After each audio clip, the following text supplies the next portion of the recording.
విద్యాశాఖ మంత్రి గారు ఆయన ఏదో చెప్తాడు, ఆయన శాఖలో తీసి మిగతా శాఖల గురించి మాట్లాడతాడు. ఇప్పుడే చూశాను వచ్చినప్పుడు విద్యార్థులకు వచ్చే స్కూల్లో ఓపెన్ అవుతాయి కదా, రేపు ఇచ్చిన పుస్తకాలని, పాఠ్య పుస్తకాలని, వాళ్ళకి ఇచ్చే కిట్లంట పేరెంట్ డే నడుస్తారంట. ఎప్పుడు పెడతారు ఆ డేట్ కూడా ఫిక్స్ చేసి చెప్పరు. పోనీ ఎందుకో ఇవాళ స్కూల్లో ఓపెన్ అవుతాయి 7వ తారీఖు నాడు, 15వ తారీఖు నాడు పేరెంట్ డే పెడతాము, ఆలోచిస్తాము. లేదు 15వ తారీఖున స్కూల్లో ఓపెన్ అవుతాయి, 30వ తారీఖున పేరెంట్ డే పెడతాము, అప్పుడు ఇస్తాము. ఓకే, అది లేదు. దానికి వచ్చి డార్క్ ప్రతిదీ ట్రాన్స్పరెన్సీ అంటూ ఒక మాట చెప్తూ ఒక పక్క వచ్చి డార్క్లో ప్రతి కార్యక్రమం, డార్క్లో ప్రతి కార్యక్రమానికి దాపరికం. ఇది ప్రభుత్వం, ఈ దాపరిక ప్రభుత్వం. మాటలు చూస్తే మాత్రం వాళ్ళు చాలా మాటలు. నీతివంతం అనుకుంటే ఆ నీతి ఎక్కడ కనిపించదు. మనం తెలుసు, మనం వైజాగ్లోనే మనం చూసాం. గీతం యూనివర్సిటీలో ఏ రకంగా ప్రభుత్వ భూమిని దోచుకోవడం ప్రయత్నం చేస్తున్నారు. ఉన్న ఆంధ్ర యూనివర్సిటీ పెద్ద విశాఖపట్నానికి తలమానికి, ఆంధ్ర రాష్ట్రానికి తలమానికి అయిన ఆంధ్ర యూనివర్సిటీని గీతం యూనివర్సిటీకి వచ్చి అనుసంధానం చేసి దాని అంటే అనకూడదు కానీ, భాషను వాడకూడదు కానీ లిటరల్గా దాన్ని తాకట్టు పెట్టినట్టు దానికోసం ప్రయత్నాలు చేస్తూ కార్యక్రమాలు చేస్తున్నారు. ఎంతమందో ఆంధ్ర యూనివర్సిటీ దాన్ని మెరిట్ వచ్చిన ప్రతి స్టూడెంట్ ఆంధ్ర యూనివర్సిటీలో చదవాలని కోరుకుంటాడు. ఈ రకంగా ప్రాంతాల్లో ఉన్న ఆ కార్యక్రమం ఎక్కడైనా సరే ప్రభుత్వ పెద్దలకు కానీ వాళ్ళ తాపేదారులకు కానీ ఏదైనా ఒక ఉంటే ప్రభుత్వంలో ఉన్న అసమయత ఆ అంశం మాత్రం నీరు గార్చడమే, స్కిల్టింగ్ చేసేస్తున్నారు. నాటి గురించి ఇది చాలా దురదృష్టం. మళ్ళీ ఇవన్నీ రిపేర్ చేయాలంటే చాలా కష్టం. 2 సంవత్సరాలు అయింది ఈ ప్రభుత్వం వచ్చి.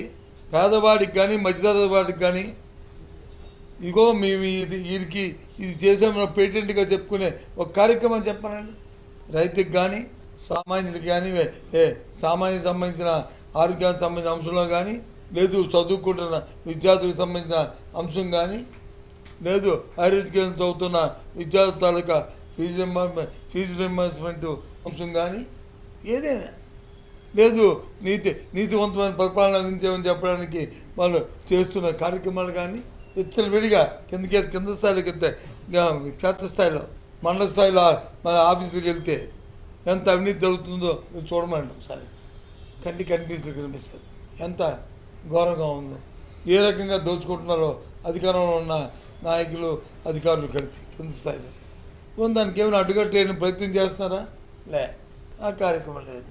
ఎంతసేపు పబ్లిసిటీ పిచ్చి, ఆ పబ్లిసిటీ కోసం అందరు నేను చాలా అందుకోసం చూసి గత 5 రోజుల నుంచి జరుగుతున్న పరిణామాలు, ఇవాళ చంద్రబాబు నాయుడు గారు స్పీచ్ చూసిన తర్వాత అందుకే ప్రెస్ కాన్ఫరెన్స్ పెడదాం వచ్చాను.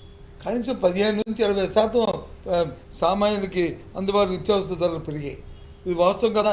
మీ ఇంట్లో మీ కుటుంబ సభ్యులు అడగండి, పత్రికా సోదరుల మీ కుటుంబ సభ్యులు అడగండి. నేను చెప్పింది అవాస్తవమైతే వాస్తవం కాదని అడగండి. లేదు మీరే మార్కెట్కి వెళ్తే మీకే తెలుస్తుంది. మినిమం 15%, 20%. పోనీ ఏమైనా దాని తగ్గట్టు రాబడి పెరిగిందంటే శూన్యం. పైపైచ్చు ఇంకా జనాభా పెంచండి, 30,000 ఇస్తాయి, ముగ్గురు కడితే 30,000, నలుగురు కంటే 40,000 ఇస్తాను సార్ శాస్త్రం. దాని గురించి ఇంకో రోజు మాట్లాడదాం. లెక్కలు అవన్నీ తెప్పిస్తాను. జనాభా దేశంలో ఏ సెక్షన్ 10 నుంచి 14 సంవత్సరాలు, 14 నుంచి 24, 24 నుంచి 54, 54 నుంచి 64, 64 భయపడిన వాళ్ళు ఎంతమంది ఉన్నారో మీకు సంఖ్యలతో సహా మీరు చెప్తాను, అధికారపూర్వకంగా చెప్తాను. అది ఆటేటివ్ కదా. ఉన్నవాడికి ఉద్యోగంగా దిక్కులేదు కానీ ఇంకో 3వ వాడిని 4వ వాడిని కనియాలంట. అందరూ నీలాగా ధనంతో ఉంటాం అనుకుంటున్నారు చంద్రబాబు నాయుడు గారు. అందరికీ నీలాంటి మంత్రం వచ్చా 2 ఎకరాల నుంచి 20,000 కోట్ల రూపాయలు ఆస్తి పెంచుకునే మంత్రం అందరికీ వచ్చు అనుకుంటున్నారా? చెప్పండి చంద్రబాబు నాయుడు గారు, ఆ మంత్రం ఏదో ఉంటే చెప్పండి అందరికీ. కనీసం 2 కోట్లు సంపాదించుకునే మంత్రం చెప్పండి. ఆ సున్నాలు అక్కర్లేదు కానీ పైవి ఎందుకు ఇది?